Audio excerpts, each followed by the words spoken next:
if you're watching this, you're probably wondering what business development is and if it's a career for you. Now, for myself, I did start my career in sales working at Oracle, which is very similar to business development, right? Sales, business development go hand in hand. And I was able to make 6 figures right out of college. So I'm going to share with you my personal thoughts on what business development is, how it works, how can you get involved in it, and how you can actually make your real income connecting the dots. And if you are actually starting your career in sales or business development, you want to make sure you check out my masterclass, saleslegacy.com, where you're going to master the skills of sales and business development so that you can kickstart your career and make an income. So let's go ahead and dive into what business development is. Now, what exactly is business development? Now, by definition, you're basically somebody that helps develop growth opportunities and also establishes relationships with other organizations, right? So it may not be a direct sale. It's kind of different, right? Business development is a little bit more on the strategic side. So for sales, for example, if you are selling, let's say, books, right? Could be that you're just going door to door selling books. Hey, do you want to buy an encyclopedia set? Yes, no, boom, boom, move on, right? But business development is a little bit more complex. It takes a little more brain power. It's more like developing strategic partnerships that typically are able to generate you revenue over a longer period of time versus just a one shot, right? So let's go ahead and give you some examples of business development so you kind of understand what it is. Now, let's go ahead and use Coinbase as an example. Crypto is one of the hottest industries right now. So if you buy crypto, you probably know a company called Coinbase or Binance and other exchanges like this. So if you kind of go on Coinbase, what they essentially do is allow people to buy and sell cryptocurrencies like Bitcoin, Ethereum, Tether, Solana, XRP, and the list goes on and on. So how would a business development function or role apply to a company like Coinbase? So actually, I've met people who work at other exchanges, and this is pretty much how it goes. For cryptocurrencies, there's basically a new cryptocurrency being launched every single day, right? So Coinbase has the challenge of deciding, okay, all these coins are launching, but which ones should we list on our exchange for people to buy and sell, right? And Coinbase makes their money by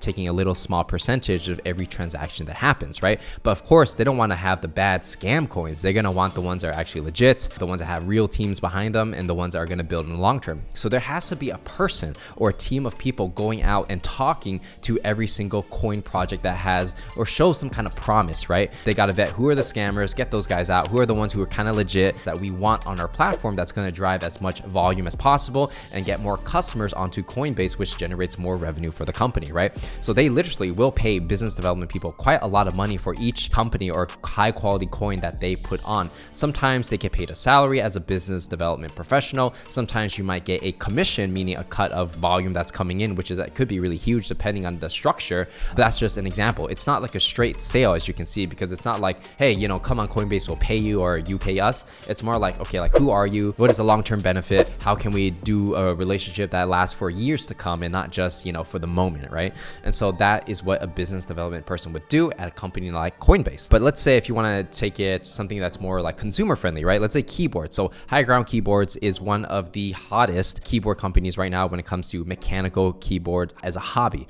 So they do collaborations with like Pokemon, Yu-Gi-Oh, Dragon Ball Z, right? A lot of these anime brands, right?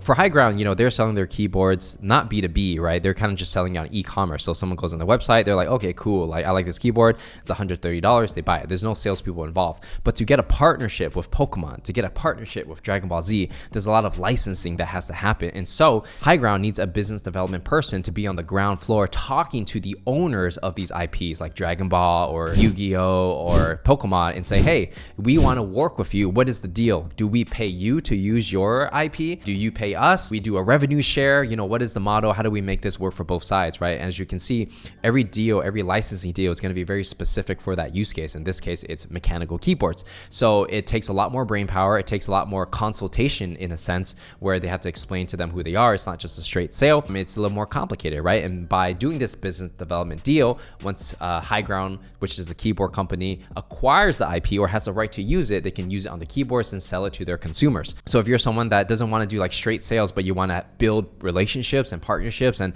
these deals, that business development person might be working on a deal for like 6 months to work with Pokemon to get the proper licensing. But then if they're able to sell the collection out and all that stuff, they might be making millions selling keyboards, right? So that's why business development is kind of more fun in a sense where that depends what you like, right? But it's more strategic. It's more long-term. It's more about like partnerships for the future, not necessarily how many sales can I make in one day, right? So it's very different. And Highground might only do like 10 or less collabs every single year. Whereas sales, you might be selling something every other day, right? And so that's a big difference in your sales cycle, how often you need to close, the type of customers you talk to. So kind of different game. Let's go through one more common example, which might be podcasting, right? So podcasting is interesting because a business development person might be involved in different aspects, right?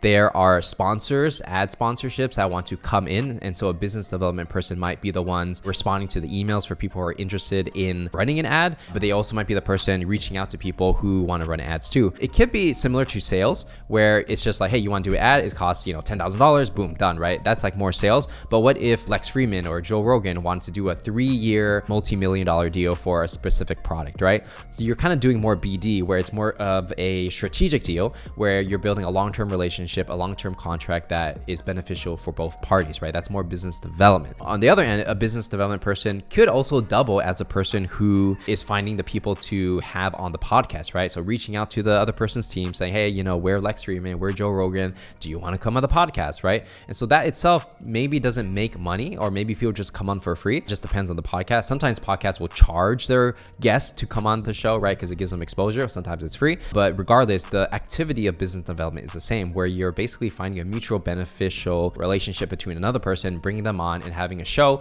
and sending it out to the consumers, right? So business development is kind of more on that B2B side, whereas sales could be more like direct to the customer, right? Because for an advertisement, you're doing an advertisement with a sponsor, which you then create an ad, which goes out to all the consumers, right? And so that's another example of business development. So tying this all together, how does this relate to you? Well, if you're starting your career in sales or business development and you're wondering what's the difference, right? I kind of explained what the difference is. And the main thing you want to think about is like what type of things you want to do on a daily basis. Do you want to always have to sell, hardcore closing? Or are you someone that's more of a relationship builder, building long-term relationships, and not everything will close right away, but 6 months down the line, 1 year down the line, because you have that relationship, you're able to do something together. Business development is more on that angle, right? Versus like hardcore sales. So depending on your personality and what you want to do and what roles you want to play, business development might be an option for you.